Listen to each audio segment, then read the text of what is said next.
Bonjour tout le monde. Alors, une deuxième proposition pour la Saint-Valentin, pleine de couleurs, d'amour et de douceur. Vous m'accompagnez? Aujourd'hui, je voulais vous proposer une deuxième carte assez différente pour la Saint-Valentin, avec des bonbons encore. Sauf que si vous voulez pas les bonbons, vous pouvez changer. Vous pouvez mettre un shaker card au lieu des bonbons au centre de la carte, ou simplement laisser ça transparent avec le prénom de votre chéri. On va voir tout ça. Pour l'instant, pour faire mon sachet, moi je prends un sachet de sandwich, tout simple. Je vais découper un cœur. Je prends comme base un die en forme de cœur. Si vous n'avez pas de die, vous pouvez le faire avec un carton, simplement une découpe de cœur en carton. Et là, j'utilise le pyrograveur avec, moi j'ai acheté à part, ça c'est un pyrograveur Pachler, mais j'ai acheté quand même les embouts de la Fuse qui vont parfaitement. Et j'utilise celui avec la petite roue dentelée. Et c'est avec ça que très facilement on peut fermer des sachets. Là, je fais un deuxième sachet. Je vous raconte pourquoi. Parce que ma première fois, j'ai laissé le côté rond ouvert pour mettre les bonbons. Mais je trouve que c'est plus facile en fait et ça rend beaucoup mieux. Si on laisse c'était plus logique en plus. Si on laisse le côté droit ouvert. Parce qu'après, pour le fermer, ça va être beaucoup plus facile que pour le rond. J'ai réussi quand même à faire le rond, mais bon, en étant assez perfectionniste, je trouve que c'était encore mieux si on fermait avec le côté droit. Là, je prends une carte toute simple et c'est là, on va décorer cette carte blanche. Vous allez voir, c'est très beau. Et je découpe le même cœur. Je découpe en 2 fois. Parce qu'après, on va utiliser le deuxième côté pour cacher le collage du sachet. Vous voyez, là, je mets la carte, après on va mettre le sachet. Et après, on va utiliser le deuxième morceau de carte pour cacher le collage du sachet. Mais qu'est-ce qu'on va faire avec cette carte? On va la décorer parce qu'elle est trop simple. Et qu'est-ce que j'ai pris? Bah, j'ai été voir qu'est-ce que j'avais comme phrase pour Saint-Valentin. Alors, j'avais cette planche de Casey Art. Je vous mettrai les infos sur le blog. Et je vais essayer de faire, de compléter une ligne que j'ai tamponnée plusieurs fois dans cette carte en décalant un peu à chaque fois. Alors, j'essaye que ce soit assez complet. S'il y a des espaces, c'est pas grave parce qu'après, je vais les compléter avec d'autres choses. Vous allez voir. Et on va les tamponner en noir pour avoir un peu de contraste avec les couleurs des bonbons. Si vous avez une Misty, je vous suggère de l'utiliser.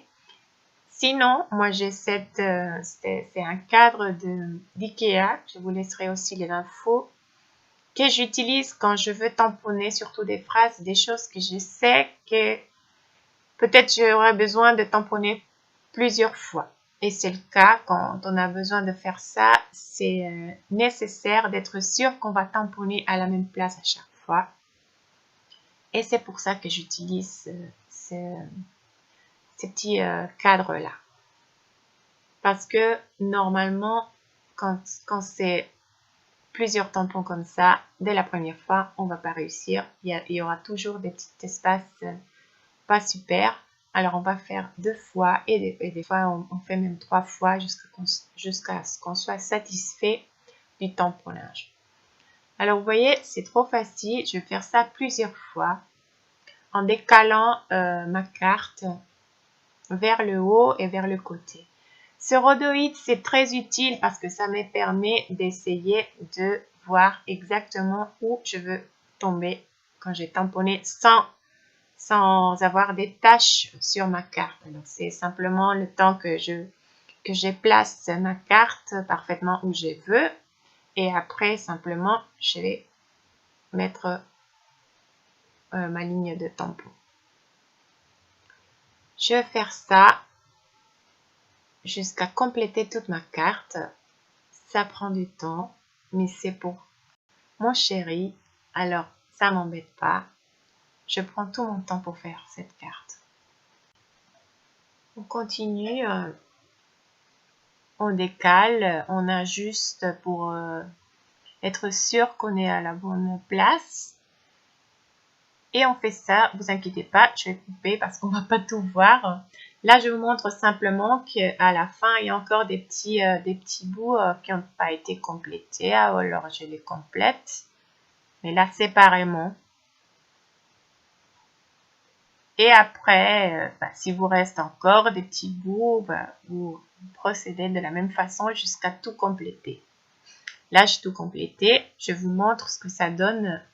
Comment c'est beau avec le contraste des cœurs, le noir, je trouve que c'est très beau. Mais pour moi, il manquait des tout petits détails en rouge sur la façade de la carte. Alors j'ai cherché, j'ai un tampon Minus, un petit cœur Minus. Sinon, on peut le faire à la main avec un feutre, faire des cœurs, c'est pas compliqué, sauf que moi j'ai trouvé celui-là. Et j'ai tamponné en deux tons, un rose assez pâle et un rouge foncé, complètement opposé. Et là, par-ci, par-là, sur la carte, je vais faire ça pour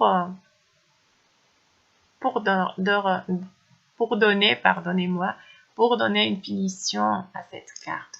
Et après, simplement sur les cœurs rouges, je veux mettre un peu de Glossy Accents, qui c'est une colle qui, quand elle sèche transparente.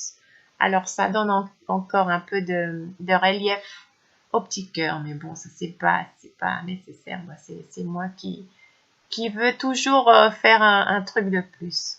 Là, simplement, je vous montre comment coller le sachet. C'est tout simple. J'ai pris du scotch pour coller le sachet partout sur le côté de la carte. Et après, j'ai pris du double face pour coller le carton qui va cacher. Là, j'ai pris du double face. Et c'est tout simple, la carte elle est finie. Vous pouvez tamponner aussi un message ou laisser la place, bien sûr, pour écrire. Et comme je vous dis, si vous n'aimez pas les bonbons, si vous trouvez que c'est compliqué, vous pouvez simplement mettre un morceau de rhodoïde à écrire le prénom de votre chéri, ou faire aussi un petit sachet avec des séquins et tout ça, et avoir une carte aussi sympathique avec un shaker card, pas nécessairement avec des bonbons, ou des fois on trouve pas les bonbons qu'on veut aussi partout. Moi, je vous donne une idée de base, mais après, c'est à vous de jouer, d'essayer de créer avec ce que vous avez chez vous, et aussi avec ce que vous trouvez près de chez vous. Je vous donne une idée et on va voir ce que ça donne. Partagez-moi vos créations aussi. Je suis trop contente quand je reçois des photos des créations que vous faites. Alors là, simplement, je colle avec du double face pour finir. Et j'ajuste la carte. Il y a des petits rebords qu'il faut après couper. Et comme je vous dis, je vais mettre un tout petit bout de Glossy Accents. C'est cette colle transparente qui va donner encore un tout petit détail. Sinon, on peut mettre des strass, on peut utiliser un feutre et faire les cœurs nous-mêmes. Des paillettes aussi, tout est permis. C'est à chacun de faire ces petits détails. Mais je suis assez contente du résultat de cette carte. Là, simplement, il y avait des petits rebords de la carte, du morceau qu'on a collé derrière, c'est pas parfait. Alors, on découpe. Et là, j'ai un peu triché avec l'enveloppe. J'ai trouvé ces enveloppes avec des cartes, mais j'ai pas utilisé la carte à action aussi. Et là, je prends l'enveloppe que je trouve trop mignon et je trouve qu'il allait parfaitement bien avec les couleurs et avec cette carte. Alors, je vous laisse cette idée-là. J'espère que vous allez aimer et bonne Saint-Valentin. Vous pouvez partager cette vidéo si vous voulez. J'attends toujours vos commentaires. J'aime beaucoup. Si vous n'êtes pas abonné, abonnez-vous. Je vous laisse aussi une autre vidéo qui peut-être ça peut vous intéresser. Et tous les liens à mes réseaux sociaux sous la description de cette vidéo. Ciao!